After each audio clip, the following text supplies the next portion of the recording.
Bonjour à toutes et à tous. On est content avec l'équipe du Lierre d'avoir un temps d'échange avec vous, après, des semaines particulièrement intenses. On sort d'une séquence assez inédite, à laquelle nous on s'était préparé en travaillant, notamment sur les thématiques, européennes, à travers un gros travail qui était fait sur le comparateur des programmes et puis on a organisé 2 événements sur les enjeux européens de transition écologique dans un contexte de backlash et de risque de recul sur le pacte vert et la transition écologique. Les résultats des européennes sont ce qu'ils sont. On aurait pu faire un débrief, comme on fait de temps en temps, mais nous avons, comme vous, dû nous adapter à un contexte politique inédit avec la dissolution annoncée par le président de la République, une période assez d'incertitude, de campagne express, avec un Front National et une force d'extrême droite globalement très haut dans le pays, qui a abouti aux résultats qu'on connaît et qu'on va commenter au premier et au deuxième tour, et notamment quand même à la réussite d'un front républicain, à une participation électorale record au premier tour et au second tour, à un succès, en tout cas à une progression très nette de l'extrême droite qu'on va pouvoir décortiquer avec nos deux invités aujourd'hui, que sont Erwan Lecoeur, sociologue, politologue et qui est par ailleurs membre du comité d'orientation du Lierre et qui pourra se représenter plus précisément, et Laurence Denervaux, qui est directrice de Destin commun qui avait déjà eu l'occasion d'intervenir à un de nos événements il y a 1 an et demi, 2 ans, notamment dans le cadre du programme Parlons Climat, qu'on trouve très intéressant et qu'on diffusait et qu'on recommande très fortement. Et donc, on vous propose du coup, on va commencer d'abord avec Erwan qui suit l'extrême droite, qui suit l'extrême droite depuis, tu vas nous dire quoi, 15 ans environ. Et donc, du coup, on va premier prendre depuis, c'est ça. Du coup, en tout cas, on va prendre premièrement un temps de recul pour analyser justement un peu tout ce contexte de montée de l'extrême droite. Et puis après, on poursuivra sur d'autres thèmes, et notamment avec Laurence Denervaux sur l'analyse qu'elle fait des grandes lignes de l'état de l'opinion à court terme, et aussi des lignes de fracture qui vont perdurer. Elle fera un petit zoom sur l'électorat d'extrême droite, l'électorat RN, son rapport à des questions comme l'immigration, est-ce qu'il est raciste, la part de racisme, de xénophobie dans les motivations du vote, mais aussi leur rapport à d'autres questions sociales et d'autres questions environnementales, la question du climat. Elle nous partagera aussi les enseignements de la note le jour d'après, qui a été publiée la semaine dernière et qui vise à tenir compte des expériences, des enseignements qu'on peut tirer de ce qui s'est passé dans d'autres pays en Europe, comme Pologne, Hongrie, ou avec le Brexit au Royaume-Uni, mais aussi en dehors de l'Europe, aux États-Unis, en Argentine, au Brésil. Et puis pour terminer, ensemble et aussi notamment avec Erwan, on essaiera de tirer les enseignements que ce nouveau contexte, plus que les enseignements, les conséquences que ça a pour des réseaux, des agents publics et la société civile, les acteurs politiques, mais aussi se poser la question pour nous, et on pourra en discuter, qu'est-ce que ça change pour des réseaux d'acteurs publics comme le Lierre, pour des fonctionnaires, pour des agents publics qui ont qui partagent la même inquiétude, qui sont traversés par les mêmes fractures que la société. Nous, on a été amenés à prendre position dès le 13 juin dans un communiqué qui exprimait notre position très claire, une position non partisane, mais au niveau des valeurs et la nécessité de défendre la République, les services publics et l'écologie. Ce communiqué a été notre expression principale. On a aussi contribué à des propositions. Mais le nouveau contexte appelle à d'autres prises de position, et donc c'est de ça dont on pourra discuter si on a le temps, plutôt sur la tranche 13h, 13h30. Voilà, et sur la base de ce petit menu et programme, je donne la parole à Erwan Lecoeur pour revoir un petit peu tout le contexte national et revenir un peu sur, euh, sur le contexte dans lequel s'est inscrite cette dissolution et ces élections législatives de juin et juillet. Merci beaucoup, Vandril. Bonjour à toutes et à tous. Je vais essayer de faire court, ce qui n'est pas forcément évident étant donné la commande, mais quand même, évidemment, comme le disait Vandril, ça fait bientôt 30 ans. Merci, Vandril, de m'avoir épargné cette longue litanie, mais ça fait bientôt 30 ans, en effet, maintenant. J'ai fait paraître ma thèse il y a une vingtaine d'années, mais j'avais déjà fait en tant que jeune étudiant en sciences politiques, pas mal de travaux sur la question des extrêmes droites en général. Donc voilà, oui, je suis quelqu'un qui a passé, évidemment, qui a commencé ses études au XXe siècle. Euh, pour faire rapide, ce que je vous propose, c'est rapidement de revoir comment cette montée qui n'est pas inexorable, contrairement au titre d'un fameux livre sur le sujet. La montée de l'extrême droite et des extrêmes droites, en France bien sûr, mais plus largement en Europe et dans le monde. Évidemment, vous le savez tous, ce n'est pas nouveau. On peut dire que dès les années 80, en réalité dès les années 70, en France notamment avec la création du Front National, en 72 très précisément, par ordre nouveau et non pas par Jean-Marie Le Pen. Jean-Marie Le Pen est choisi comme deuxième choix. Le premier choix était un certain Dominique Vénère, si ça vous intéresse, allez voir comment il est mort. Il s'est suicidé à Notre-Dame parce qu'il était néo-païen.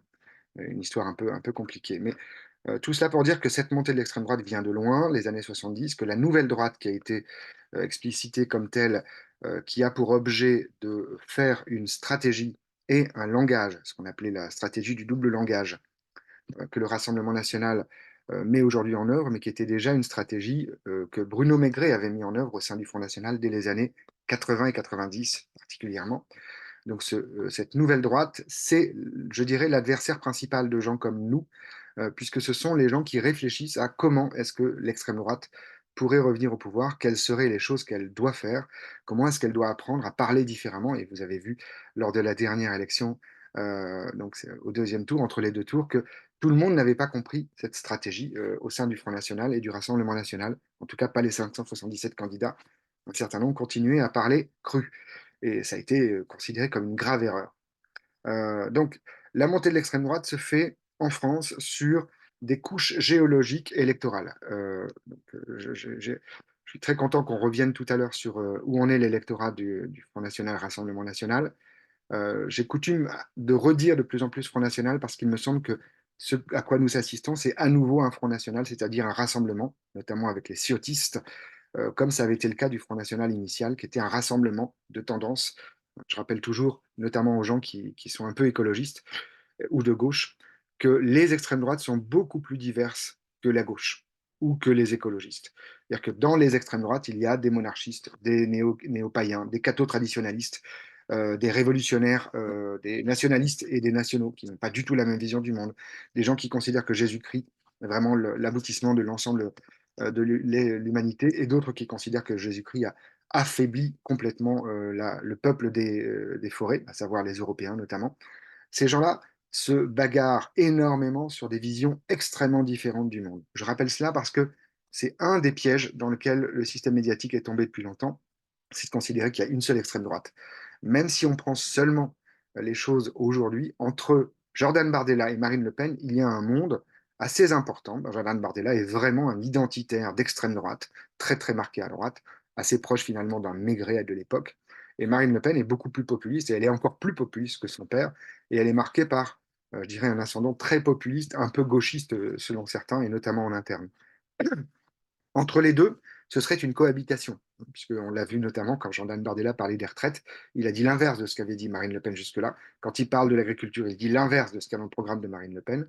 Quand il parle des binationaux, il dit à peu près autre chose radicalement que ce que Marine Le Pen avait décidé récemment. Donc ils ne sont pas complètement d'accord sur le fond non plus. Donc, ça faut toujours bien s'en souvenir. Donc ces extrêmes droites se sont composées dans un front national. Le terme et l'image viennent de Charles Maurras, 1934. Donc, quand les ligues fascistes se retrouvent devant l'Assemblée nationale et manquent de prendre l'Assemblée nationale, c'est le colonel de la Roque qui dit non, non, qui est le plus puissant parce qu'il a 500 000 personnes dans ses troupes, dit non, non, on ne prend pas l'Assemblée nationale. Mais les ligues les plus radicales, elles voulaient prendre l'Assemblée nationale en 1934, les fameuses journées de février. Et donc, à ce moment-là, Maurras dit, c'est parce que nous n'avons pas été unis que nous n'avons pas réussi à prendre le pouvoir. Et donc, le Front populaire, lui, va prendre le pouvoir en 1936. Et donc, c'est de là que date l'idée de Front national, qui revient donc avec le Front national pour l'unité des Français en 1972, qu'on appellera finalement Front national parce que FNUF, c'est pas très joli. Euh, il y a 4 électorats principaux dans l'histoire du Front national qui composent ce qui aujourd'hui fait le succès du Front national et du Rassemblement national. Le premier, il ne faut jamais l'oublier, c'est un électorat bourgeois et d'extrême droite. Bourgeois et très à droite, qui dans les années 80, parce qu'avant il n'y en a pas en réalité, hein, Jean-Marie Le Pen, c'est la traversée du désert jusqu'en 83 à Dreux et 84 aux européennes. C'est vraiment le premier succès, c'est les européennes de 84. Et ce premier électorat est très à droite, est très bourgeois, c'est des grands bourgeois, qui voient le mitterrandisme arriver et qui ont peur que les chars russes déboulent sur les Champs-Élysées. C'est en gros la peur du socialo-communiste qui va jeter dans les bras du Front National toute une partie de la droite la plus radicale. On va dire aujourd'hui ce serait l'électorat Zemmour. C'est ça l'électorat initial de l'extrême droite. Ne jamais l'oublier, ne jamais se laisser avoir au piège de oui, mais les gens qui votent pour le Rassemblement national, c'est les pauvres. Non, ça n'a jamais été les pauvres, ni au début, ni à la fin d'ailleurs. Et d'ailleurs, on nous le dira sans doute tout à l'heure à nouveau, les plus de 3 000 € par mois revotent massivement pour le Rassemblement national depuis quelques années. Mais il y a aussi d'autres, j'y reviendrai. Donc, le premier électorat de l'extrême droite, c'est un électorat d'extrême droite. C'est un électorat très bourgeois. C'est l'ouest des villes, hein, c'est d'où le vent souffle pour ne pas que les fumées d'usine les incommodent. C'est l'électorat des plus de 4 000 € par mois et des gens qui ont suffisamment de biens pour ne pas avoir à travailler, les grands bourgeois donc. C'est les amis de M. Zemmour, pour le dire rapidement. Ça, c'est le premier électorat des années 80. Donc, c'est l'électorat qui mène à 10% environ, comme Zemmour aujourd'hui, à peu près, si jamais il avait été un petit peu plus malin. Le deuxième électorat du Rassemblement du Front National, dans les années 90, c'est celui que et Bruno Maigret et Le Pen vont amener, c'est l'électorat ni droite ni gauche français d'abord. L'idée vient d'un certain Samuel Maréchal, le père de Marion, enfin le père adoptif, puisque Marion a été adopté par son père. Ça est complexe, mais en gros, l'histoire de la famille Le Pen nous permet de comprendre beaucoup de choses de l'histoire du Front National et du Rassemblement National. Je pourrais y revenir si vous le souhaitez. Mais donc, Samuel Maréchal crée cet imaginaire de Français d'abord, ce qu'aujourd'hui on pourrait appeler les patriotes, entre guillemets. Donc, que vous veniez de gauche, que vous veniez de droite, l'important c'est que vous soyez Français d'abord. Et un certain Jean-Yves Le Gallou crée également, dans les années 90 aussi, l'idée d'une préférence nationale, hein, qu'aujourd'hui on va appeler priorité nationale.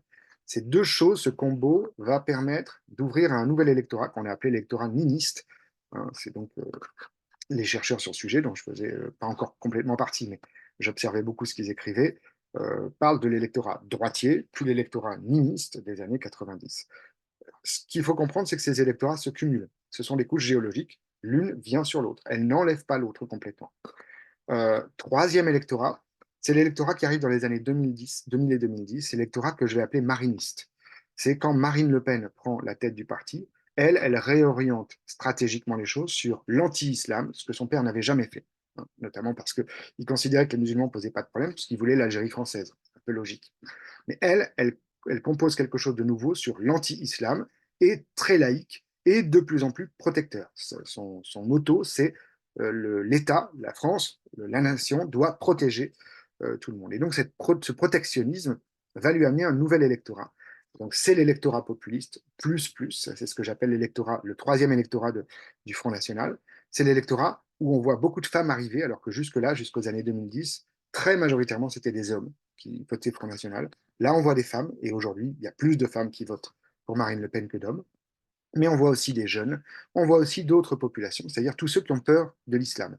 Et dans ces populations, il y a des homosexuels, des juifs, même des gens qui vivent dans les banlieues, des gens issus d'immigration. Bref, Marine Le Pen réouvre un troisième électorat qui lui permet d'atteindre les scores qu'elle atteint dès 2017, pour le dire rapidement. Et il y a un quatrième électorat dont on parlera tout à l'heure, et il n'est pas négligeable.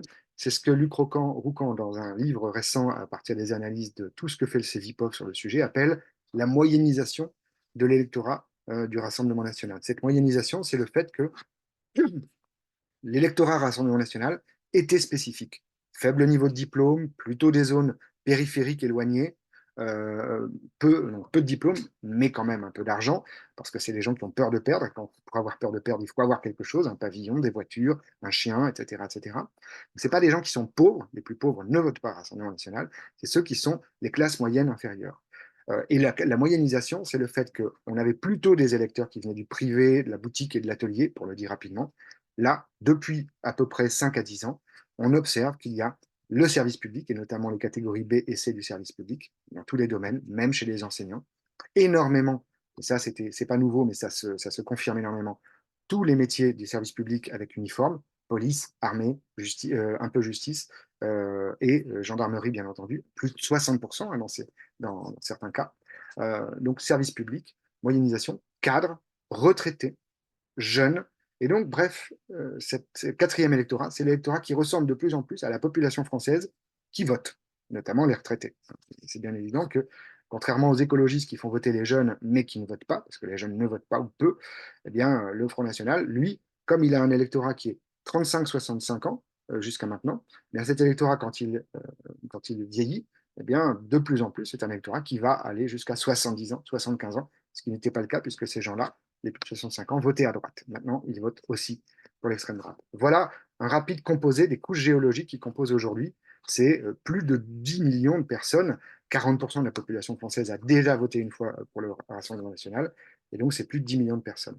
Rapidement aussi, depuis 2022, on a une rupture, quelque chose qui s'est opéré, qui s'est vraiment mis en place de très nouveau. Cette rupture, moi, je l'appelle une rupture médiatique et politique. Médiatique parce qu'on a l'effet Zemmour, qui a été très net. L'effet Zemmour, il a mis à jour quelque chose que le Front National et le Rassemblement national créent depuis des années, c'est-à-dire la force de la fachosphère, les réseaux sociaux et le web. Ce sont clairement les forces politiques les plus actives sur Internet et de très loin. Je pourrais vous présenter, si vous voulez, les chiffres. On est à plus de 2,5 millions vues pour le principal blog politique de France, celui de Alain Soral. 2,5 millions de vues, c'est inédit, sans compter tous les youtubeurs, tous les influenceurs. Bref, la fachosphère a vraiment pris une place énorme, dont Zemmour a été, quand il a lancé sa campagne, on a vu à quel point cette fachosphère était capable de relayer. On l'avait déjà vu pendant le Covid, et notamment si vous êtes de la partie écologiste, vous avez peut-être vu comment des pans entiers d'environnementalistes anti-vaccins ont basculé, les colibris en ont fait les frais notamment, d'autres également, ont basculé dans l'anti-vax, l'anti-pass et dans le conspirationnisme, le complotisme, etc., récupérés par des gens comme Alain Soral et d'autres sur Internet. Donc, premier point, médiatiquement, Internet, les réseaux sociaux, jusqu'à Twitter, mais aussi, bien entendu, Twitter avec Elon Musk, mais aussi, bien entendu, TikTok avec Jordan Bardella récemment. Donc ça, c'est un premier point. En 2020, 2022, 2023, 2024, on a un phénomène médiatique sur les réseaux sociaux qui est très propre à cette famille politique. Le deuxième phénomène, je ne vous apprends rien, c'est l'autre phénomène médiatique, c'est la concentration des télévisions privées et leur droitisation extrême, très rapide, notamment sous l'empire Bolloré, mais pas seulement. BFM TV, LCI et d'autres sont également touchés dans une moindre mesure. On a là un discours qui a été d'ailleurs analysé par quelqu'un qui est un écologiste qui travaille à la recherche de l'INA, voilà, et qui a fait un. Donc, il y a Claire Secaille qui a travaillé pour le CNRS sur le sujet, mais aussi Nicolas Hervé qui a travaillé sur le sujet. Je vous invite à regarder son étude qui montre que plus de 50% du temps d'antenne de l'ensemble des chaînes de télévision et des matinales, etc., en France, plus de 50%, fin 2021, début 2022, sont consacrés à l'extrême droite, ce qui est absolument incroyable. Donc voilà, on a des phénomènes comme cela qui, depuis 2020, se sont accélérés un certain nombre de crises. Évidemment, Zemmour, qui permet à Le Pen de se normaliser, et puis Bardella qui arrive derrière avec son joli sourire et qui fait la campagne que vous avez vue se dérouler aux européennes, puis aux législatives. Aujourd'hui, Bardella est mis de côté, mais c'est un autre sujet. Donc, on arrive je dirais, pour finaliser un petit peu cette histoire, juste avant 2024, on avait à quelques-uns cristallisé les choses sous la forme de notre monde est pris dans trois paniques possibles. Il y a trois grandes paniques. La panique écologique, c'est l'idée selon laquelle, et je pense qu'un certain nombre d'entre nous la partagent, il y a là une crise absolument majeure qui risque de mettre en cause les conditions mêmes d'existence de l'humanité sur une partie ou beaucoup de parties de la planète, et donc de créer des chocs absolument énormes, des effondrements. Je rappelle, hein, 65% des Français pensent que l'effondrement est en cours. Donc, ce n'est pas une histoire de petits écolos dans un coin. Sondage IFOP de 2019. Avant même le Covid, 65% des Français et 72% des Italiens. Beaucoup moins chez les Allemands, étonnamment peut-être. Ce serait discuté, mais en tout cas, 65% des Français pensent qu'un effondrement est en cours. Ce n'est pas une lubie d'écologiste. Donc voilà. Donc, première grande panique, la panique écologique. Comment est-ce qu'on la résout? Comment est-ce qu'on la règle? Est-ce qu'on peut la régler? Oui, non. Ça met en tout cas les gens dans une situation d'inconfort absolu. Deuxième grande panique, une panique qui est ancienne, mais qui se cristallise, que j'appellerais économique et sociale. Aujourd'hui, la question n'est pas tant économique et sociale au sens marxiste du terme et ancien du terme seulement, elle est aussi une question de qui est in, qui est out, pour reprendre une chanson des années 80. Qui est dans la société, qui est hors de la société. Et ce qu'on voit dans toutes les enquêtes, c'est que beaucoup de gens pensent que même si ça va bien pour eux, même s'ils sont de la classe moyenne et qu'ils ont un travail et autres, ils pourraient d'un seul coup sortir de la société parce qu'ils voient les inégalités se creuser, ce qui est une réalité par ailleurs. mais elle se creuse plutôt vers le haut avec un nombre de milliardaires qui explose, mais elle se creuse aussi un petit peu vers le bas, puisqu'on a de plus en plus de pauvres en France. Après, le niveau de pauvreté, il est relatif par rapport à d'autres pays, bien entendu, mais néanmoins, en termes de perception, il y a de plus en plus de gens qui ont une panique économique et sociale qui est de l'ordre de aujourd'hui, j'ai mon petit pavillon et j'ai deux voitures que je suis obligé d'avoir parce qu'il n'y a pas de service public, il n'y a rien. Mais demain, je pourrais perdre mon boulot, il pourrait se passer ça et ça, et je perds tout. En quelques mois, quelques années, je me retrouve à la rue et je fais partie des exclus du système. C'est-à-dire qu'il n'y a plus d'échelle, il n'y a plus qu'un ascenseur, mais quand il n'y a qu'un ascenseur, il monte. Le problème, c'est qu'on peut aussi descendre d'un seul coup. Donc, deuxième panique, cette panique économique et sociale. Ces trois paniques, je les reprends à Alain Caillé, sociologue, fondateur du MOS, mouvement anti-utilitariste en sciences sociales. Et la troisième panique, qui est la panique identitaire. Cette panique, elle est extrêmement... oui, pardon, années 60, qui est in, qui est out. Ah oui, possible. J'ai la version Woolsey, ça doit être pour ça.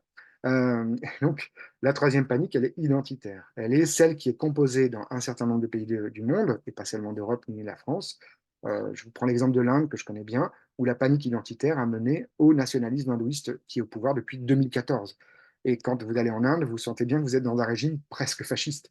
Et les amis qui sont journalistes en Inde sont agressés, attaqués et doivent partir de ce pays, même s'ils ne sont pas musulmans, juste parce que ce régime est extrêmement nationaliste, identitaire, plus. C'est-à-dire, en Inde, il y a des soirées où il y a eu des soirées dans l'histoire, il y en a encore parfois, où il y a des centaines de morts en un seul soir, parce qu'il y a des opérations de la part du pouvoir qui lance ces sbires, ce sont des armées, hein, le RSSS, c'est quasiment une armée privée qui va tuer des musulmans, mais aussi des non-hindous qui mangent de la vache. Ma sœur vivait en Inde jusqu'en 2018, elle a quitté le pays parce qu'elle en avait assez de se faire interpeller et agresser dans la rue. Voilà. Donc, il y a là une panique identitaire qui a été montée en, que moi j'appelle politico-religieuse, mais ça c'est un autre sujet. Et ces trois paniques, pour les dire rapidement, et donc évidemment vous voyez bien que chacune des paniques correspond en gros à chacun des trois blocs qui composent la tripolarisation un petit peu de nos sociétés politiques actuelles, d'une certaine façon, c'est-à-dire la panique écologique, c'est plutôt celle que les écologistes et qu'une partie de la gauche considèrent comme essentielle. La panique économique, c'est plutôt le fameux clivage gauche-droite, oui, non, on redistribue, oui, non, il y a de l'argent magique, oui, non, il y a du pignon de dingue, pour le reprendre un peu de façon euh, euh, contextuelle. Et la troisième panique, c'est celle qui fait aujourd'hui cette rupture et ce grand clivage qu'on a vu au deuxième tour des législatives entre ceux qui considèrent que c'est ça l'essentiel, Zemmour, Le Pen et pas mal d'autres, et ceux qui considèrent que cette problématique-là est absolument unique et n'a pas de sens, voire même considèrent qu'on n'a même pas trop à en discuter, que ce n'est pas un sujet. Je rappelle, avec le laboratoire Pacte, on a fait une enquête il y a quelques années, 4 ans maintenant, elle est encore en ligne, disponible, sur les mouvements climat. Et les gens des mouvements climat, on a interrogé 10 000 personnes, et quand on leur pose la question, est-ce que l'immigration est un problème? 2%. Donc c'est absolument ridicule. Donc il y a vraiment une non prise en compte du sujet par exemple, les écologistes, alors qu'il n'y a pas forcément de prise en compte de la panique écologique en tant que telle par les gens qui sont à fond dans l'identité. Donc on a trois paniques qui composent trois mondes dans lesquels chacun semble avancer dans son couloir. Et la question qui se pose donc, à mon sens, c'est quelle est la panique qui gagne médiatiquement? Et ces dernières années, il faut bien le constater, jusqu'en 2020 à peu près, la panique écologique, ou plus exactement la préoccupation climatique, était sur le devant de la scène. Toutes les enquêtes le montraient. Jusqu'en 2020, l'ADEME fait un, un baromètre assez régulier. Harris également, avec le cœur des Français, fait un baromètre assez régulier. On voyait bien que la crise climatique jusqu'en 2021 est sur le devant de la scène. Ensuite, il y a le Covid-21, le Covid-19, bien sûr. Et à partir de 2022 et 2023, badaboum, on rebascule dans le pouvoir d'achat, très fortement, dans la panique économique, le pouvoir d'achat, l'inflation, et puis derrière, les préoccupations identitaires, la montée de insécurité, islam, immigration. Et on voit dans toutes les courbes que ces préoccupations remontent. Je pense qu'on le verra à l'instant tout à l'heure. Donc voilà. Et pour finir, je dirais que 2024 finalement arrive sur cette composition socio-idéologique, hein, ou socio-politique, comme une crise. Alors moi, je ne parle pas de crise parce que quelque part, je suis né avec la crise, je suis né en 1970 et en 73 il y a la crise et depuis j'ai l'impression on n'est pas jamais sorti de la crise. Donc là, je pense vraiment qu'on a un phénomène chaotique, c'est-à-dire que dans une situation qui était extrêmement complexe et tendue, nous avons un président de la République qui a décidé de mettre le chaos, un chaos démocratique, pour essayer de dénouer quelque chose. C'est un peu ça qui nous a vendu comme idée. C'est bon, bah, comme c'est bloqué, les Européennes, voyez bien, tout ça est bloqué. On va dénouer tout ça, on va clarifier. Je vais lancer un grand chaos et puis on verra bien ce qui ressort. Mais vous inquiétez pas, je suis là, je reste au cas où. Et les législatives qui suivent les européennes, d'abord au niveau mondial, ça a été dramatique. Au niveau européen, je peux vous assurer, moi j'ai fait mes études en Belgique, tous mes amis belges, en Suisse, ailleurs, etc., m'ont dit, mais c'est pas possible, vous pouvez pas faire ça. Vous n'avez pas le droit de faire ça normalement. Donc ce type est fou. La dissolution. Il y avait un côté fin de règne. Il y a une tentation de la ruine. C'est comme ça que je l'avais appelé quand j'étais à Médiascopie en 2004. On avait fait un papier dans Libération qui montrait déjà qu'il y avait une tentation de la ruine dans une portion non négligeable des Français. Et cette tentation de la ruine, c'est l'idée sur laquelle la France se fait peur. C'est pas qu'elle a peur seulement, elle se fait peur. Elle surjoue la peur, elle surjoue quelque chose. Et puis en face, on a eu une autre tentation, ça a été on se fait peur, mais on va quand même sauver la situation. Front républicain, nouveau front populaire, appel à la mobilisation, et à la fin, blocage du pays, puisque nous en sommes là aujourd'hui. Nous avons trois pôles dans un système qui ne fonctionne pas avec trois pôles, puisque nous sommes dans un système, une majorité à 51% et une minorité à 49%. Quand vous avez trois pôles, ça ne marche pas s'ils ne savent pas se parler. Et malheureusement aujourd'hui, si on regarde médiatiquement en termes global, le pôle du nouveau Front populaire n'est pas majoritaire dans l'imaginaire des Français aujourd'hui, sauf sur certaines mesures, mais dans l'imaginaire, notamment de la crise identitaire et économique, il n'est pas forcément majoritaire. Et surtout, au sommet de l'État, on sent bien qu'il y a un coup supplémentaire qui est en train d'être joué par notre joueur de poker en chef, Monsieur le Président, qui est de préparer une alliance entre une partie de la droite avec l'assentiment tranquille de l'extrême droite avec qui elle déjeune avec une longue cuillère. Voilà, j'en avais fini pour ce petit schéma principal et basique. Merci beaucoup, Erwan Lecoeur, c'est vraiment très riche et ça offre du coup peut-être des choses sur lesquelles, Laurence de Nerveau va pouvoir, rebondir. Destin commun, c'est une association qui vise à mieux comprendre les fractures sociales et culturelles qui éloignent les Français les uns des autres. Ils ont proposé, en un temps record dans cette période, dans cette séquence, des études, des analyses, sur ce qu'on vient de vivre, et sur les traces durables que ça va laisser dans l'opinion. Et donc, je propose effectivement à Laurence de nous dire à la fois de nous partager à la fois les points de vigilance et les lignes de force, et ainsi que les enseignements, dont elle pense qu'on peut tirer, par rapport à des expériences étrangères dans ce contexte un petit peu inédit et voir comment l'analyse recoupe, ou pas certains points déjà partagés avec Erwan sur ce sujet essentiel qui est, la progression des idées, d'extrême droite, dans la société française. Merci beaucoup, Vendry. Bonjour à toutes et à tous, ravie d'être avec vous aujourd'hui. Et évidemment, passionnant d'entendre Erwan, peut-être un peu impressionnant d'intervenir après lui. Mais voilà, je pense que nos propos vont être plutôt complémentaires. Je vais partager tout de suite mon écran. Ah, je ne peux pas le faire. Est-ce que, Vendry, c'est possible de me donner la possibilité de partager mon écran? Et le temps que Vendry le fasse, je vous dis. Oui, a priori, c'est bon. Parfait. Voilà. Voilà. Est-ce que vous voyez bien mon écran? Oui. C'est bon? Voilà. Alors, d'abord, quelques mots pour ceux qui ne nous connaissent pas. Donc, Destin commun, c'est un think tank qui a été créé en 2017, qui est la branche française d'une organisation qui est aujourd'hui dans 6 pays, parce qu'on est en train d'ouvrir un bureau au Brésil également, qui travaille à beaucoup d'enjeux liés à la cohésion sociale et à la démocratie. Et plus particulièrement, on a une interrogation spécifique autour des phénomènes de polarisation, qui est un de nos champs d'expertise spécifiques. Et on a dans notre méthode d'analyse de l'opinion et des grandes tendances, des grandes lignes de force de l'opinion, on a choisi de s'intéresser particulièrement aux déterminants qui relèvent de la psychologie sociale, plutôt qu'aux déterminants sociodémographiques. Ce n'est pas exclusif, c'est évidemment complémentaire, hein, on analyse les deux. Qu'est-ce qu'on entend par psychologie sociale? En fait, on est parti d'une palette assez large d'indicateurs, d'une soixantaine d'indicateurs au départ, qu'on peut schématiquement regrouper dans les grandes catégories que vous avez ici. Les appartenances de groupe, c'est ce que les anglo-saxons appellent in-group, out-group, c'est le fait de se définir soi-même à la fois par rapport au groupe auquel on appartient, mais aussi contre les groupes auxquels on n'appartient pas. Les fondements moraux, c'est où est-ce qu'on place le curseur, chacun de nous, sur un certain nombre de grandes dimensions de la moralité. La prédisposition plus ou moins autoritaire, plus ou moins optimiste, la perception de la menace. Sur le niveau d'engagement politique et citoyen, on a toute une batterie d'indicateurs. Ça va de voter, à faire des dons à des associations, mais aussi boire un café avec son voisin. Et l'agentivité ou le sentiment qu'on a plutôt, on est en train plutôt de subir sa vie. Voilà, tout ça, c'est une batterie d'indicateurs assez large qui est complémentaire des déterminants sociodémographiques parce qu'il nous a semblé depuis le début de notre travail que les déterminants sociodémographiques parfois ne suffisaient pas à expliquer justement les évolutions qu'on observe aujourd'hui dans la société française et dans l'opinion. Et donc, cette grille d'analyse, cette méthode d'analyse nous a permis en fait d'identifier une segmentation de la société française qui distingue 6 grandes familles, donc qui sont vraiment… alors, vous voyez ici quelques déterminants sociodémo qui ressortent. Par exemple, il y a certains groupes qui sont plus jeunes ou plus âgés. Ça, on l'a établi a posteriori. Les indicateurs qui ont été choisis, c'est d'abord les indicateurs qui relèvent de la psychologie sociale.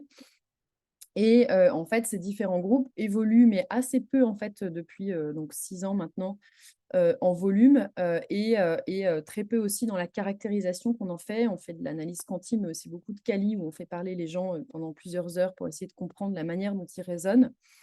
Voilà, donc je vous partage ça très rapidement. Vous pouvez trouver beaucoup plus d'éléments là-dessus sur notre site internet si vous voulez comprendre davantage la méthodologie, mais c'est pour vous expliquer cette grille qu'on va retrouver dans un certain nombre d'analyses que je vais maintenant partager avec vous. Alors, comme Vendry me l'a demandé, je vais repartir de quelques observations assez larges sur l'état de l'opinion aujourd'hui dans notre pays qui, je pense, éclaire la situation dans laquelle on se trouve aujourd'hui et surtout demain et la suite pour essayer de se projeter vers ce qui nous attend.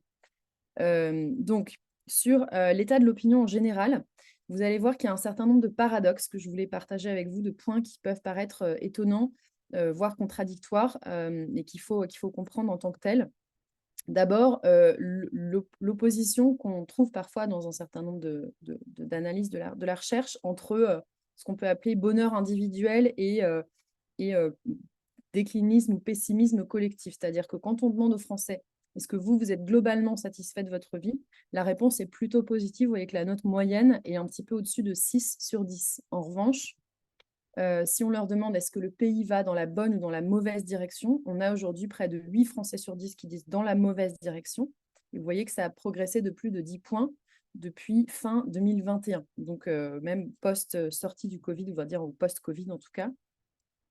Et puis, ça, c'est des indicateurs qu'on suit régulièrement. Là, vous avez l'évolution depuis 2 ans. Les adjectifs utilisés pour qualifier l'état de la France, les premiers sont très négatifs. Et vous voyez que ceux qui arrivent en tête, c'est en colère et inquiète, qui arrivent vraiment très nettement au-dessus des adjectifs positifs du type confiante ou optimiste. Si on compare avec d'autres pays européens, il y a également en France une perception, un sentiment de division qui est particulièrement élevé. Si on demande aux Français est-ce que votre pays est divisé ou uni, on a aujourd'hui les 3/4 qui choisissent plutôt la division. Et là aussi, ça a progressé ces dernières années. Enfin, ça a augmenté plutôt. Vous voyez que chez un certain nombre de nos voisins européens, c'est élevé, mais pas aussi élevé qu'en France, sauf en Pologne sur ce graphe. En même temps, là aussi, est-ce que ça peut être lu comme un paradoxe? C'est une question qu'on pose.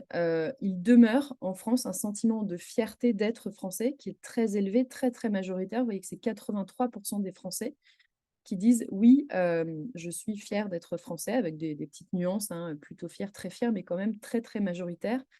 Et c'est partagé, ce qui est intéressant, dans toutes nos familles de valeurs. Vous le voyez là sur la droite du slide, avec des nuances, mais tout de même au-dessus des 2/3 dans toutes les familles de valeurs. Donc, cette coexistence en fait entre une vision au niveau collectif extrêmement pessimiste, négative et décliniste, et en parallèle des sentiments et des ressentis à l'échelle individuelle qui sont plutôt d'ordre positif. Si on regarde maintenant les priorités des Français, les sujets prioritaires des Français dans l'opinion, ça c'est une enquête qu'on a faite avec Ipsos en mars dernier. Je l'ai gardée celle-ci parce que c'était auprès de 4000 personnes, donc c'est un échantillon très conséquent. Ça fluctue, ça évolue un petit peu, et surtout l'ordre de ce top 5 évolue un peu, mais ce qu'il faut retenir, c'est qu'en ce moment, depuis plusieurs années maintenant déjà, le pouvoir d'achat, c'est la priorité qui reste toujours en premier. Et puis ensuite, ça varie peut-être un petit peu, mais ce top 5 reste relativement constant dans les sujets que l'on y retrouve. Pour creuser un peu la forte présence des questions sécuritaires dans ce top 5, on voit que, pour le coup, dans le temps, on a eu une progression de la perception de menaces et de dangers au niveau plutôt global. Là, hein. Est-ce que le monde est un endroit de plus en plus dangereux? On a aujourd'hui quasiment 7 Français sur 10 qui répondent positivement à cette question. Alors bien sûr, l'actualité internationale n'y est pas pour rien, mais cette perception collective est très marquante. Et puis plus pour revenir au niveau national, en écho à cette perception de menace et de danger, on a une demande d'ordre et d'autorité qui est élevée et qui là aussi augmente depuis 4-5 ans, ou 5-6 ans même, qui est passée de 53% à 62%. Cette demande d'un vrai chef et l'idée de remettre de l'ordre. Voilà. Donc, tout ça, si vous voulez, c'est des éléments d'explication un petit peu macro aussi du centre de gravité électoral des Français et de ce qui s'est traduit dans les urnes, notamment au premier tour des élections législatives et aux élections européennes. J'ai Si une on petite s'intéresse, question. J'ai oui, une petite question, Laurence, sur ce rapport à l'autorité. Est-ce qu'il est très différencié selon des catégories sociales ou catégories de population, ou on le retrouve oui, de façon assez homogène? il est variable selon nos familles de valeurs et il monte beaucoup plus haut chez nos identitaires, par exemple, également chez nos laissés pour compte qui sont très marqués qui sont très caractérisés par la notion d'ordre juste, très sensible à la notion de justice sociale, mais aussi d'ordre. Donc, ces deux notions combinées qu'on peut traduire par la notion d'ordre juste. Il monte encore plus haut chez les identitaires, mais il est quand même majoritaire dans à peu près tous les groupes de notre segmentation. Donc, c'est quand même une tendance de fond. Du coup, si on regarde maintenant le rapport à la démocratie, qui est un sujet qui a évidemment été très présent dans les réflexions sur la séquence qu'on vient de vivre, ce qu'il faut bien avoir en tête, c'est qu'en fait, il y a une forme de relativisme démocratique dans notre pays qui est assez largement répandu. Si on demande aux gens est-ce que le régime démocratique est irremplaçable, est-ce que c'est le meilleur système possible, sans rentrer dans le détail de comment il fonctionne, mais en tant que tel, versus est-ce que d'autres systèmes politiques peuvent être aussi bons que la démocratie, en fait, on a un gros tiers de Français qui disent peut-être que d'autres systèmes politiques peuvent être aussi bons. Et c'est vraiment là, pour le coup, le déterminant âge qui est le plus prédictif de ces différences d'opinion. On voit que c'est assez tard, en fait, c'est seulement quand on dit les jeunes sont moins ancrés dans la démocratie. Les jeunes, en fait, ça va jusqu'à 34-35 ans. C'est seulement au-delà de cet âge-là qu'une bascule se fait pour un attachement à la démocratie plus fort, plus net. Et alors, quelles sont les tensions dans l'attachement à la démocratie? Quels sont les défis, en fait? Là, il y en a quelques-uns qu'on a pointés qui sont directement issus de focus group qu'on a menés en amont des législatives, là, il y a 3 semaines, mais qui illustrent des tendances de fond qu'on retrouve dans toutes nos études. Une énorme défiance à l'égard de l'information, et ça, c'est fondamental de s'en souvenir parce qu'en fait, notre rapport à la politique et plus largement à la société, à l'autre, se construit à travers notre rapport à l'information et à l'actualité. Donc, quand on prend conscience que la défiance à l'information est très, très largement répandue en France, voilà, c'est pas neutre, c'est pas sans incidence. Cette défiance, elle est liée notamment au caractère très anxiogène de l'information, également à un sentiment d'impuissance. Et puis, il y a une autre dimension de ces défis démocratiques qui est, en tout cas, ce qui est exprimé comme un déficit d'écoute et de représentativité au sens large, hein, politique, mais même peut-être plus large que ça, dans la façon de s'exprimer par les Français. Je vais un peu vite, mais c'est des tendances de fond qu'on retrouve dans à peu près toutes nos études. Un autre point sur lequel je voulais insister, dans les défis dans notre rapport à notre démocratie et aussi à nos principes républicains, là, pour le coup, la question des symboles républicains. On l'avait testé là dans une enquête Cali qu'on avait faite au moment de la Coupe du monde du foot en fin 2022. Et on avait entendu dans différents groupes, alors vous avez un témoignage d'un identitaire là en bas à droite, mais c'était aussi très largement partagé chez des groupes plus modérés, comme ceux qu'on appelle les stabilisateurs, qui déploraient en fait le fait que nos symboles républicains soient un petit peu vidés de leur sens ou qu'on n'en ait plus nous-mêmes un sentiment qui ne génère plus en fait un sentiment d'appartenance à la nation et à la communauté nationale, avec cette tension entre les notions de patriotisme et de nationalisme qui était pointé par un certain nombre de participants, et ce verbatim sur Marianne que je trouve assez génial parce qu'il est, je trouve, assez juste. Je voulais aussi vous partager quelques éléments d'analyse sur cette notion de polarisation qui est au cœur de nos travaux, qu'on entend de plus en plus dans le débat public en France depuis quelques années, et qui a aussi été mis un petit peu sous les projecteurs avec la série sur Canal+ d'Éric Benzekri qui s'appelle La Fièvre. Peut-être que certains d'entre vous l'avez vu. Qu'est-ce qu'on entend d'abord par polarisation? C'est important de comprendre qu'il y a deux dimensions de cette notion qu'il faut distinguer. D'une part, la polarisation idéologique, qui est, pour le dire de manière simple, l'écart objectif entre les idées en présence dans le spectre politique à un moment donné, ou en regardant l'évolution dans le temps. Ça a plutôt tendance en fait à baisser, ou en tout cas ça n'augmente pas quand on regarde sur différents pays occidentaux. Grosso modo, depuis en fait, la chute du communisme, parce que justement l'étendue des possibles du point de vue des idées politiques s'est plutôt resserrée. Et en revanche, ce qui augmente, c'est ce qu'on appelle la polarisation affective ou la polarisation émotionnelle, qui se mesure, en fait, c'est le degré d'animosité réciproque entre les membres de camps opposés. Et ça, il y a plusieurs raisons pour lesquelles ça augmente. Les réseaux sociaux, c'est un petit peu l'éléphant dans la pièce, et c'est évident que ça a un rôle colossal.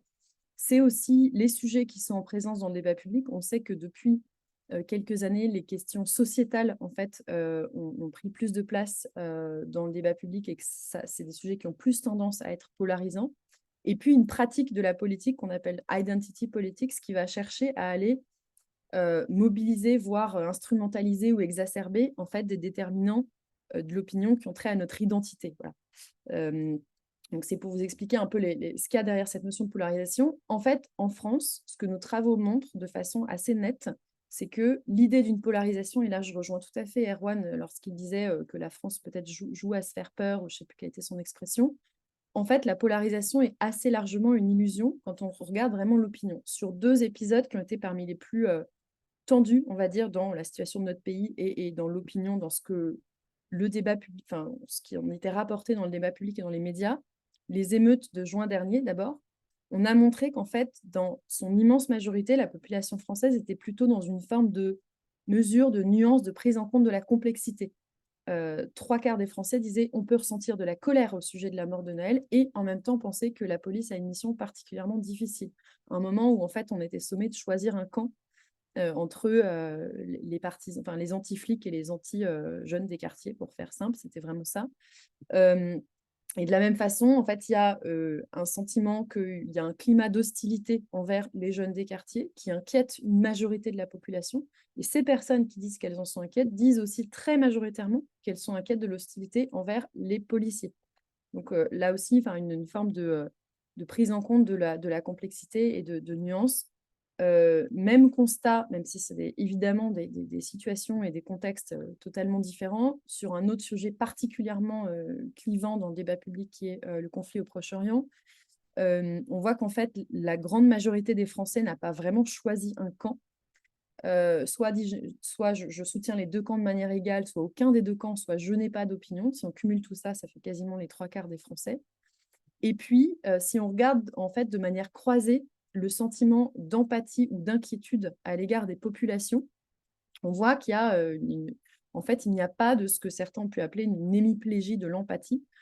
Au contraire, il y a 2/3 des Français qui disent qu'ils sont inquiets pour la population palestinienne. Et parmi ceux-là, il y en a près de 80% qui disent qu'ils sont aussi inquiets pour la population israélienne et vice-versa. Je ne vous fais pas le détail des chiffres, mais vous les avez sous les yeux. Voilà.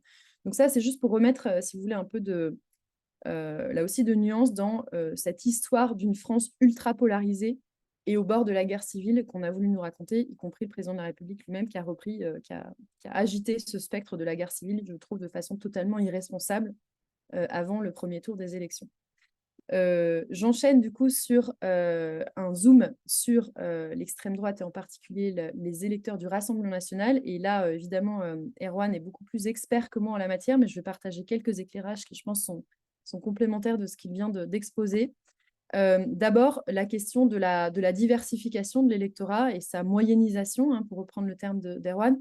Là, vous voyez, selon nos familles de valeurs, qu'en 2017, l'électorat RN était plus concentré en fait dans 2 familles de valeurs, les identitaires et les laissés pour compte. En 2022, il y a une diversification assez nette qui s'est opérée. Donc ça, si vous voulez, ça croise avec les analyses en sociodémo, c'est cohérent. Ensuite, pour expliquer en fait les déterminants profonds du vote RN, nous, on est assez en phase avec les analyses qui montrent que le RN arrive à appuyer sur des déterminants psychologiques ou socio-psychologiques qui sont très puissants. Ces déterminants, nous, on les a ramassés, si vous voulez, dans cette expression de la nouvelle équation de la défiance. On observe ça depuis à peu près 3 ans maintenant. C'est comment dire, des éléments récurrents dans l'analyse de l'opinion qui sont sur à peu près tous les sujets qu'on retrouve. La notion d'incertitude, le fait qu'on a du mal à se projeter dans l'avenir, c'était évidemment le cas pendant le Covid, et puis ensuite il y a eu la guerre en Ukraine, l'inflation, on a la sensation que l'horizon est bouché, qu'on n'arrive pas à faire de projet. Le sentiment d'impuissance, le sentiment de ne pas être en maîtrise de sa propre vie, de son propre destin, ça c'est extrêmement fort, le sentiment de perte de contrôle. Et puis, la complexité, le sentiment que le monde est complexe, que ma vie est complexe. Tout ça, ça se conjugue, ça se combine pour alimenter une grande défiance qui parfois se traduit par de la contestation ouverte, voire violente, parfois des attitudes ou des interprétations complotistes, et en tout cas un grand ressentiment. Pour illustrer ça, quelques chiffres, quelques données. La complexité. En fait, on avait testé fin 2022 la compréhension de l'inflation. Est-ce que vous comprenez en fait pour les raisons de la hausse des prix? On a 2 tiers des Français qui disent non, ce qui est beaucoup, beaucoup plus élevé que chez nos voisins européens, d'abord, il faut le souligner. Et puis, vous voyez que ça monte beaucoup plus haut chez nos identitaires et nos laissés pour compte. Et par ailleurs, également chez les personnes qui ont des difficultés face à la crise. Donc, c'est cette idée que si on subit les conséquences d'un phénomène qu'on comprend mal, bah, c'est explosif parce que ça alimente une défiance qui peut se traduire par un vote contestataire ou radical. Voilà.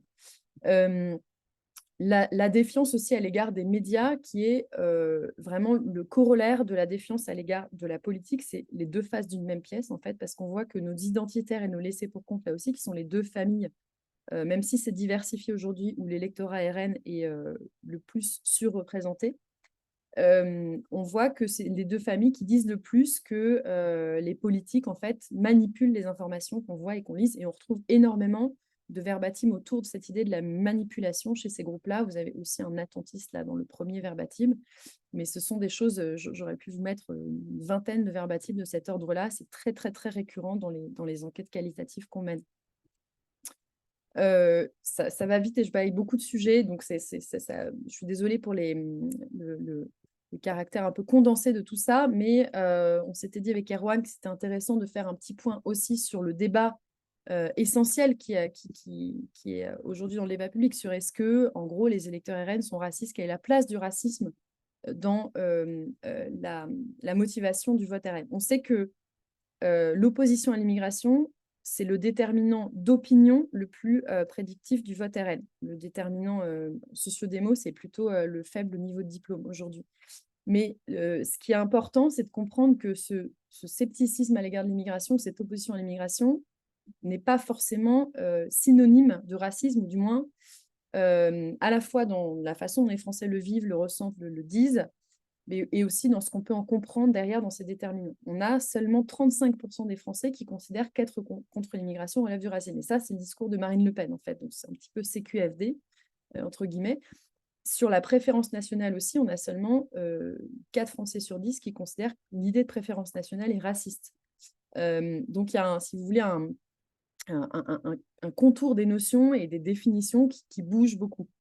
Mais nous, ce qu'on entend beaucoup, si on essaye de comprendre les déterminants de cette hostilité à l'égard de l'immigration, il y a d'abord un sentiment de perte de contrôle, je vous le disais juste avant, sur à peu près tous les sujets, mais qui du coup s'applique à cette question de l'immigration. On ne contrôle pas nos frontières, on ne contrôle pas qui rentre chez nous, etc. Une inquiétude plutôt d'ordre pragmatique, matériel, sur les moyens disponibles pour intégrer les nouveaux arrivants. Et très important, cette notion de sentiment de concurrence dans la précarité. Hier, c'était davantage la concurrence pour l'emploi. Aujourd'hui, on est plus proche du plein emploi. En tout cas, il y a moins de chômage. C'est plutôt sur le logement, d'une part, et les aides sociales, d'autre part, que ce sentiment de concurrence joue à plein. Et puis, un sentiment d'insécurité généralisée qui renforce la peur de l'autre et de l'étranger. Mais de notre point de vue, c'est vraiment ce qu'on entend hein, dans de nombreux groupes, c'est moins une essentialisation, si vous voulez, du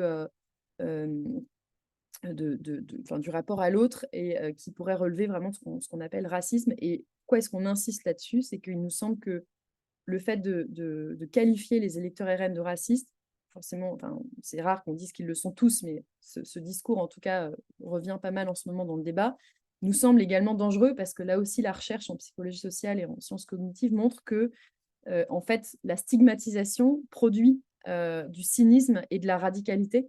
Donc, il y a un risque, si vous voulez, d'aggraver le problème quasiment en mettant l'étiquette raciste sur ces groupes de manière peut-être un peu approximative et rapide. Ça ne veut pas dire qu'il faut nier certains problèmes réels qui existent et qui sont présents dans le débat. Voilà. On pourra y revenir dans le débat éventuellement. Je vais passer là-dessus parce que je ne vais pas avoir le temps. Je voulais faire un petit zoom sur l'écologie pour vous montrer en fait à quel point ce sujet de l'écologie peut, de notre point de vue, continuer à être activé, à être mobilisé dans la façon dont on travaille l'opinion et dans le débat public. D'abord, rappeler que les Français dans leur ensemble ont une perception très en deçà de la réalité sur les positions du Rassemblement national sur l'écologie. En gros, ce qu'on a entendu, c'est qu'ils ne s'y intéressent pas vraiment ou ce n'est pas leur priorité. On sait que c'est bien plus problématique que ça. C'est un parti qui est foncièrement rétrograde et anti-science sur la question climatique et avec des verbatims qui n'est pas très difficile de mobiliser, mais ça, il y a une énorme marge de progression, je pense, sur la compréhension de ce positionnement de l'extrême droite sur la question écologique. Et il y a toute une rhétorique qui peut être retournée, en fait. Quand le RN parle d'écologie punitive, ce terme performe très, très bien dans l'opinion. En fait, pour nous, ce terme, il faut le retourner en disant que la vraie punition, en fait, c'est au contraire l'inaction climatique. Voilà.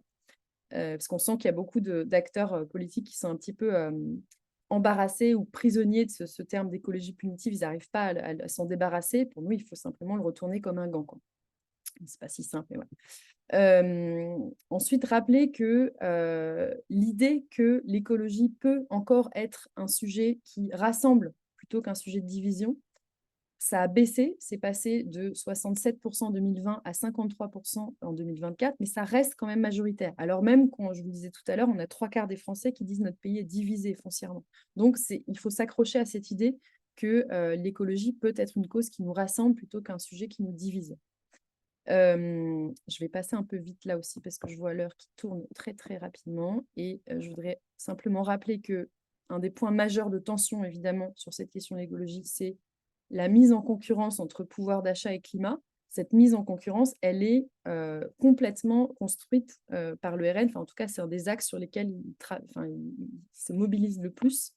Et vous voyez que si on présente les choses comme ça, si on dit aux gens, est-ce que l'État doit donner la priorité à la protection de l'environnement versus le coût de la vie ou l'inverse, ben là, en fait, ce sera le pouvoir d'achat qui va gagner. Donc, en fait, il faut absolument éviter à tout prix ce cadrage qui met les deux en concurrence, en quelque sorte. C'est vraiment un warning très fort. Et puis, je voulais simplement vous partager ce petit verbatim. Juste avant, Laurence, il y a une diapo sur parler d'écologie au-delà des convaincus. Ça ne nous fera pas de mal, peut-être, si tu veux D'accord, nous ouais, la je présenter ne en l'ai pas 30 été. Non, mais secondes. bien sûr. Donc, on a beaucoup travaillé là-dessus ces dernières années. On a plusieurs programmes pour concrètement mettre en œuvre cet effort de sortir des bulles de convaincus sur l'écologie. Quelques axes là pour vous donner quelques clés. Ce qui est certain, c'est que l'écologie s'est technicisée et en se politisant aussi, c'est idéologisé. Et que ça comporte des risques en termes de... il peut y avoir un potentiel de renforcement du soutien dans cette idéologisation, cette politisation, mais aussi des limites. Et donc, pour nous, il faut aussi toujours repartir du quotidien des Français. Les sujets qu'on entend le plus spontanément dans nos groupes de discussion, ce sont les déchets, le gaspillage alimentaire. Plus largement, on a appelé ça boire, manger, respirer. Ce sont vraiment les préoccupations très très largement partagées qui permettent en fait de pousser des argumentaires de mobilisation dans le sens de l'écologie qui sont efficaces, qui parlent en fait à une immense majorité des Français. la question du pouvoir d'achat, j'en ai parlé, et puis l'énorme vigilance à avoir aussi sur les enjeux d'équité et d'exemplarité, qui sont des sujets qui reviennent de façon épidermique, là aussi, quand il y a un sentiment d'inéquité ou de manque d'exemplarité, tout peut partir en fait à la poubelle chez des gens qui spontanément étaient plutôt motivés par la question écologique. Donc c'est vraiment des, des exigences très très fortes qu'il faut avoir à ce niveau-là. Et puis voilà, ce verbatim, c'était une femme donc, qui habite dans la banlieue de Toulouse qui disait qu'en fait, elle avait acheté un vélo électrique pour faire des économies sur l'essence. Par ailleurs, elle disait qu'elle achète sa nourriture sur Too Good To Go, que sa voisine a un panneau solaire et qu'elle branche son aspirateur quand il fait beau grâce à ce panneau solaire. Et qu'avec les économies qu'elle fait sur tout ça, elle s'est acheté un bac à compost. Et au bout d'un moment, la personne d'à côté lui dit: ah bah toi, tu es super écolo. Et là, elle réagit de façon très vive en disant: ah non, non, non, j'ai pas dit que j'étais écolo, je fais des économies. Pour nous, c'est vraiment le verbatim le plus parlant pour illustrer le fait qu'il faut partir de là où les gens sont. En fait, si leur préoccupation aujourd'hui, c'est le pouvoir d'achat, très bien, on va partir de ça et on va leur montrer comment ça peut être un driver d'engagement qui, de fait, est écologique.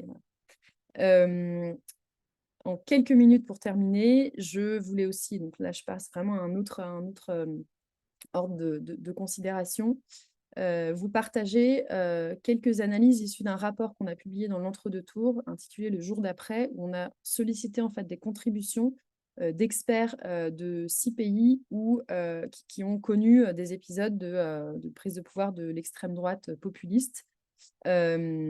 Tous différents évidemment, hein, mais qui peuvent nous donner des clés de compréhension de ce qui pourrait se passer si en France ça nous arrivait, et aussi dans une logique préventive évidemment, puisqu'on n'y est pas encore.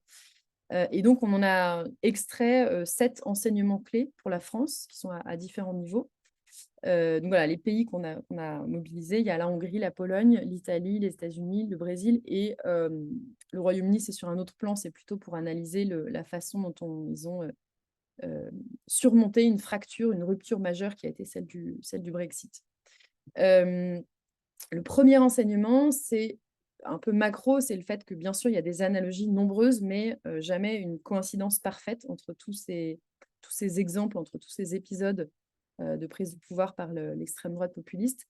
Les analogies qu'on retrouve dans tous les cas, c'est pas nouveau pour vous, mais c'est important de le redire, un affaiblissement de la démocratie et des libertés, une diminution des droits fondamentaux et du poids des contre-pouvoirs, par exemple avec un renforcement du contrôle du politique sur le pouvoir judiciaire. Ça a été très caractérisé notamment en Pologne, dans le cas du parti PiS, et puis la diminution aussi du pluralisme et l'affaiblissement des voix dissonantes ou des opposants, avec évidemment les médias, différents cas de figure, mais très souvent le même schéma des médias publics qui sont réduits à de simples organes de propagande, et des médias privés qu'on va essayer de faire racheter par des amis ou des proches du gouvernement.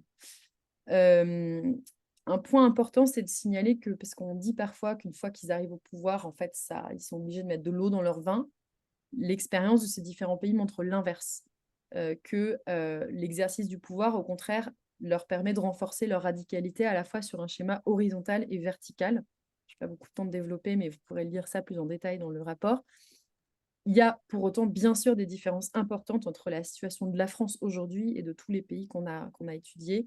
Vous les voyez là rapidement dans les grandes lignes, donc je ne vais pas développer, mais bien sûr, on n'est pas en train de dire que la France est la même chose que le Brésil, qui a connu 2 décennies de dictature militaire, ou que l'Italie actuelle. Voilà. Deuxième enseignement, qui me semble très important, l'idée que, en fait, dans ces pays, il y en a un certain nombre où les gouvernements populistes d'extrême droite n'y sont plus, où les électeurs ont fait un autre choix, où il y a eu une alternance, et pour autant, ils n'en sont pas sortis, en fait. C'est la Pologne, c'est le Brésil, c'est les États-Unis. Pourquoi est-ce qu'ils n'en sont pas sortis? Pour plusieurs raisons. D'une part, parce que la démocratie, pour se défendre, en fait, parfois, en fait, tord elle-même les institutions, ou les institutions, du moins, s'abîment elles-mêmes ou se détournent de leur vocation initiale. Et ensuite, c'est assez difficile, si vous voulez, de les remettre d'aplomb sans de nouveau que ça devienne de nouvelles atteintes en fait, à la démocratie. Le cas du Brésil est particulièrement intéressant de ce point de vue-là. Et puis aussi parce que le populisme, en fait, c'est un style, c'est une façon de pratiquer la politique qui est assez contagieux. Et on l'a vu en réalité en France dans la campagne les législatives où le président de la République, dans une certaine mesure, s'est mis à employer une rhétorique justement de la peur du chaos, de la peur de la guerre civile, qu'on pouvait qualifier de populiste dans sa façon d'attiser les peurs de manière assez radicale. Un autre enseignement qui est l'idée qu'il n'y aurait pas de jour d'après, dans le sens où les changements ne seraient pas forcément toujours spectaculaires, et c'est ça aussi qui peut être insidieux et qui peut nous appeler à la vigilance. C'est le cas de l'Italie là qui est particulièrement pointé. On dit souvent avec un discours qui se voudrait rassurant, que le RN, ce serait plutôt Meloni que Mussolini. Et on sait que la stratégie de respectabilisation est au cœur de la stratégie du RN. Ça rejoint aussi les analyses d'Erwan tout à l'heure. Mais justement, le cas de l'Italie montre qu'on a vraiment affaire à une dégradation de l'état de droit et du pluralisme qui est majeure, mais qui est plutôt, disons, discrète, lente et du coup qui peut être moins sensible. Et c'est ça qui doit justement susciter de la vigilance. Si on pense aussi au fait que ce type d'épisode produit des ruptures majeures dans un pays et des tensions qui peuvent générer de la violence et des clivages assez néfastes aussi pour la suite de la vie démocratique du pays, il y a un enjeu malgré tout à travailler sur la sortie de cette spirale de polarisation. Et ça, là non plus, je ne vais pas détailler, mais c'est tout un travail qui implique une méthode, des outils pour en fait objectiver davantage ces écarts de perception dont il faut comprendre en fait la réalité. Et puis, on est face à des cas très concrets. Nous, on a été marqué par ce cas d'une bénévole des Restos du Cœur qui a été interviewée à la sortie d'un meeting du RN, à laquelle les Restos du Cœur ont montré la sortie en quelque sorte. Qu'est-ce qu'on fait de ça en fait? Comment est-ce qu'on gère ça dans d'une société qui se veut au contraire inclusive et qui veut promouvoir un engagement des citoyens, etc. Donc, on va de plus en plus se retrouver, nous, en France, dans ce genre de situation où il va falloir marcher en fait sur une ligne de crête entre l'opposition à des idées et malgré tout la volonté de réconciliation entre les citoyens. Et on pense, nous, que cet effort passe aussi par une nécessité d'autocritique de l'ensemble du champ politique et plus largement de la société civile aussi, parce que on sait que les dérives antidémocratiques ne sont pas le monopole de l'extrême droite, du populisme de droite, et il est essentiel, de notre point de vue, de mener cette autocritique pour justement renforcer les alternatives possibles à ce camp populiste de droite. Et puis, deux derniers enseignements de ce rapport comparatif. Ça rejoint un petit peu ce que je disais tout à l'heure sur cette tension autour de la démocratie. En fait, vous avez certainement constaté que dans les dernières semaines, ceux qui se revendiquaient quasiment le plus de la défense de la démocratie, c'était justement le Rassemblement national, qui manie toujours ce discours de la défense de la démocratie qui serait menacée, etc. Ce qu'il faut rappeler, c'est que en réalité, derrière ce discours, ils ne prennent qu'une partie de la démocratie, et en fait, c'est le propre du populisme. Ils ne prennent que, en gros, la souveraineté populaire, auquel ils donnent un primat absolu, qu'ils voudraient sans aucune limite ni entrave, et ça, c'est caractérisé notamment par la promotion des modèles référendaires et de démocratie directe de manière un peu systématique. Ce n'est pas que ces modèles soient nécessairement mauvais, mais ils doivent toujours être combinés et conjugués avec le respect de l'état de droit et la protection des minorités, qui sont en fait c'est des composantes insécables d'un modèle démocratique sain. Et on ne peut pas choisir en fait entre ces différentes dimensions de la démocratie. Voilà. Et puis, on a terminé cette analyse sur cette notion d'éthique de responsabilité, où de plus en plus d'acteurs aujourd'hui dans le champ politique ont tendance, et là ça rejoint également ce que disait Erwan, à avoir une espèce de tentation du chaos qui serait peut-être presque un passage obligé. Nous, on pense que c'est absolument l'inverse et qu'il faut trouver cette ligne de crête entre la résistance à des idées et un effort de réconciliation au niveau de la société dans son ensemble. Voilà, je m'arrête là. Merci beaucoup, Laurent. C'était vraiment très, très complet et très riche et ça c'est vraiment très complémentaire avec ce que nous disait, Erwan. Ça confirme que, voilà, moi je trouve vraiment que c'est des travaux de destin commun et de la branche Parlons Climat avec laquelle vous travaillez sont vraiment des outils d'analyse qu'on doit partager, diffuser, notamment dans les sphères, de l'action publique. On a reçu 3 questions écrites dont je te propose de prendre connaissance. Et je donne la parole du coup à Erwan Lecoeur, parce que la première question lui est adressée. La deuxième, vous pouvez répondre tous les deux. Et puis il y a une troisième aussi sur la nécessité de travailler sur un récit collectif. Donc je propose à Erwan de rebondir sur ces questions, puis ensuite à Laurence en fonction des questions qu'il inspire et auxquelles elle veut répondre. Voilà. Erwan. Oui, déjà, je voulais quand même vraiment remercier Laurence parce que à chaque fois que je lis les travaux de Destin commun et de ce que vous faites, je suis à chaque fois épaté. Je trouve que c'est vraiment passionnant. Et pour avoir moi-même travaillé dans un cabinet, un institut d'études sociologiques il y a quelques années qui s'appelait Médiascopie, qui n'existe plus, et dont, d'une certaine façon, La Fièvre reprend un petit peu le personnage de La Fièvre pour celles et ceux qui auraient vu cette série. Et pour celles et ceux qui ne l'ont pas vue, c'est obligatoire, vous devez aller la voir rapidement pour comprendre ce qui est en train de nous arriver. Voilà, et à chaque fois, je trouve que Destin commun remet en scène. Alors, vous n'êtes pas les seuls, je trouve que Lobsoko fait un bon travail dans son style, mais je trouve que vous allez vraiment plus loin. Voilà, et là, j'en suis presque à me dire, il faut absolument qu'on écrive un gros bouquin sur le sujet parce que je suis absolument d'accord sur deux éléments, puis je réponds à la question derrière. Sur la question immigration-racisme, enfin, j'ai l'impression que quelqu'un tient un discours un peu intelligent là-dessus. Et ça, à gauche, c'est quelque chose qui est en train de nous tuer. C'est des racistes et donc on ne peut pas parler avec eux. Ok, ben, dans ce cas-là, ils ont gagné. Excusez-moi de vous le dire, mais c'est comme ça. Et sur la question de l'écologie, pareil, hein.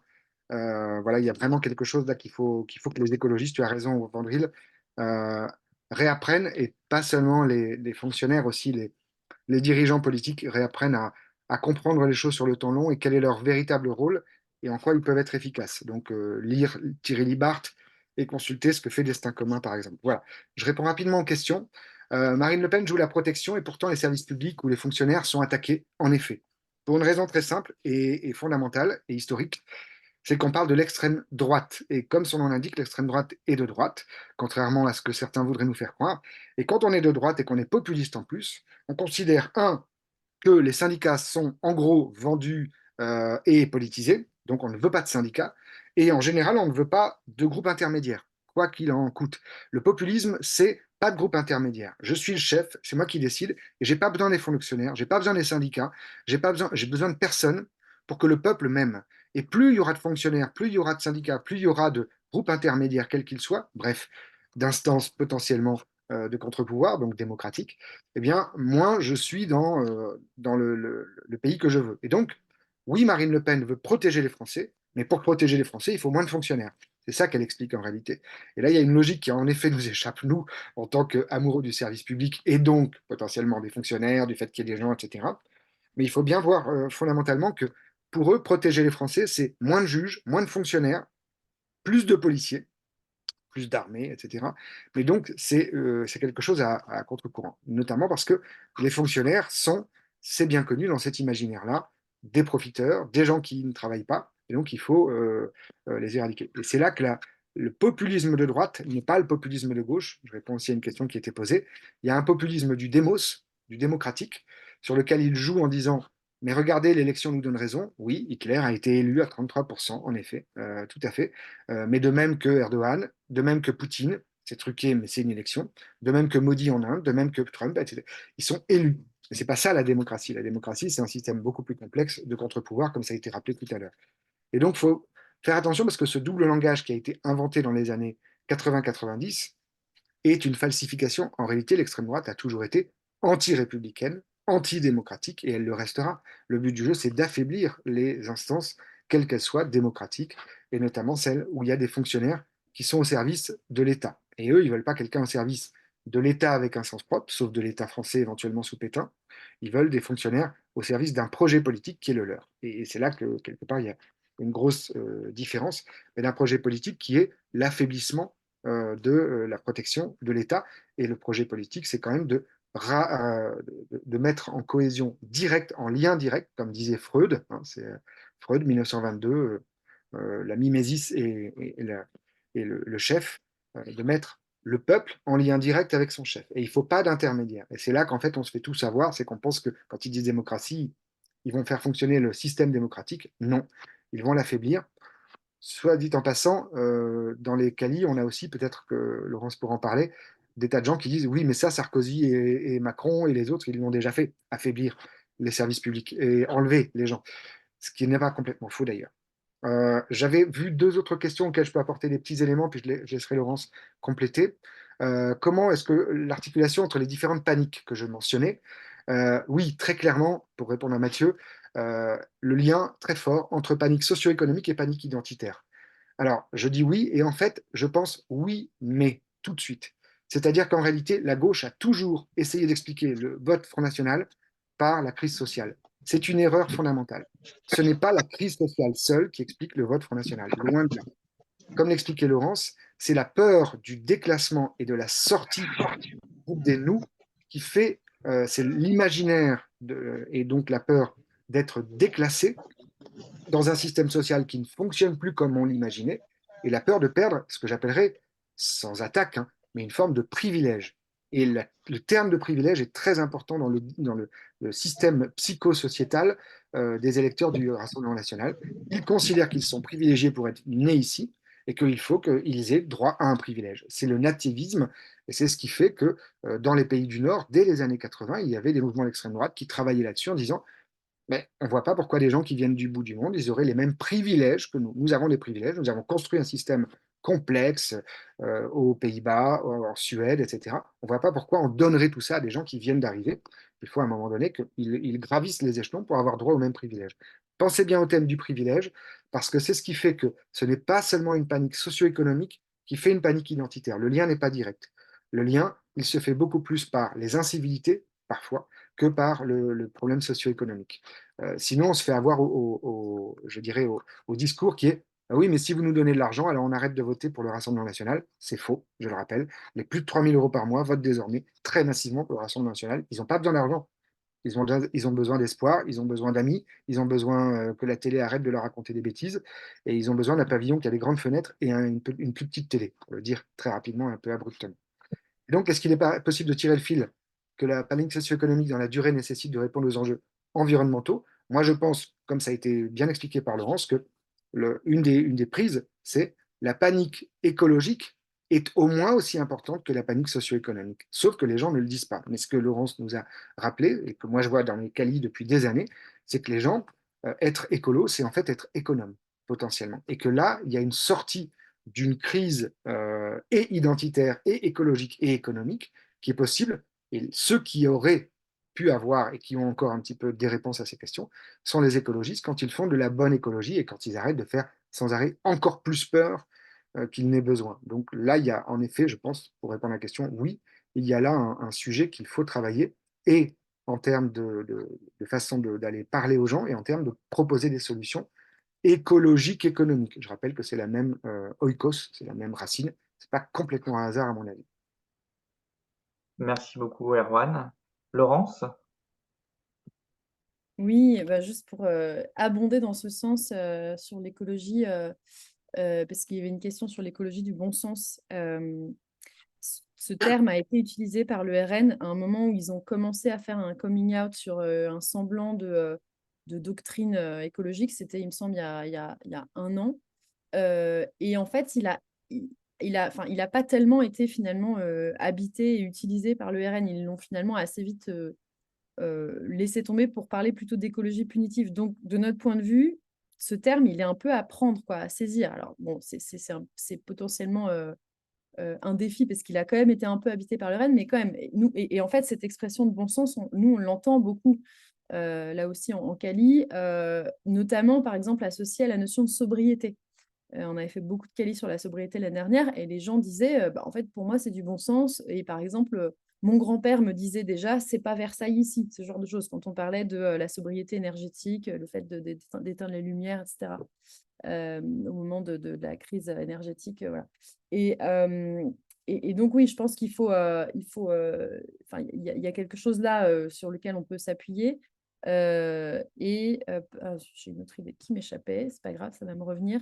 Du coup, je vais répondre entre-temps à l'autre question qui disait est-ce qu'il faut psychologiser notre travail en fait et notre expression vers les agents publics plutôt que de pousser des politiques publiques sur un plan rationnel.